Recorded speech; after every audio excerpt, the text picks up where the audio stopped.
안녕하세요.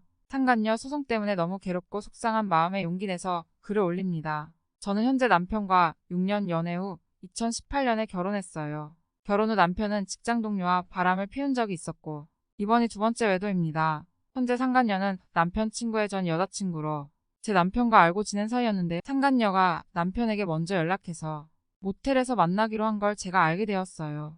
이후 저를 만난 상간녀는 제 남편과는 친한 오빠 동생 사이라고 하면서 제가 불편해하니 앞으로는 더 이상 연락하지 않겠다고 했어요.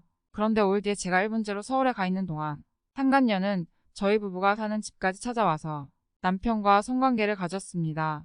그 후 상간녀는 아예 모텔 방을 잡고 약 6개월 동안 남편과 함께 지냈어요. 그 사실만으로도 기가 막힐 노릇인데 상간녀의 친동생은 생각 자체가 없는 사람인지 SNS에 제 부모님 욕까지 하면서 적반하장으로 나오더라고요. 참다 못해 제가 상간녀의 어머니에게 찾아가서 증거를 나열하며 호소까지 했습니다. 당신의 딸로 인해 내 인생은 송두리째 망가졌다고 너무 힘들다고 제발 따님을 말려달라고요. 믿을 수 없게도 그 여자의 엄마는 내 딸이 미성년자도 아니고 뭘 잘못했는지 모르겠다 라고 하더군요. 이게 과연 부모로서 할 수 있는 말일까요? 심지어는 자기 딸에게 전 남자친구가 좋냐 지금 만나는 오빠가 좋냐 라고 물어본 녹취록을 듣고 저는 제 귀를 의심하지 않을 수가 없었어요.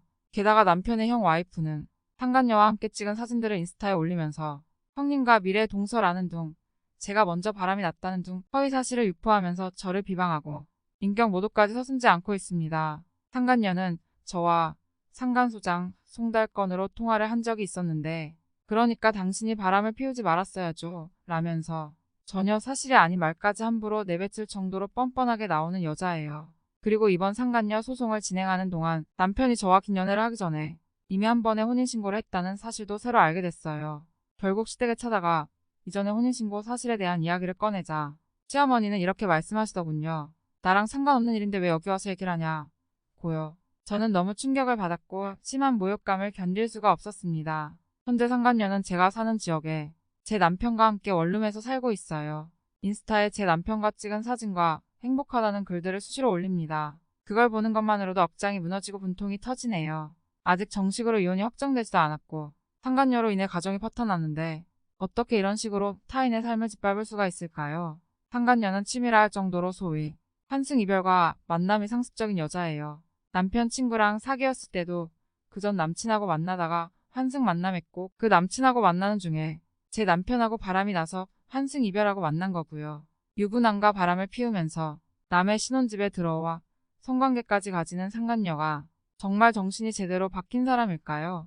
상간녀는 반성의 기미는커녕 인스타를 통해 대놓고 유부남과의 만남을 알리고 제 부모님을 들먹거리는 등 정신적으로 제게 너무나 큰 상처와 고통을 주고 있습니다.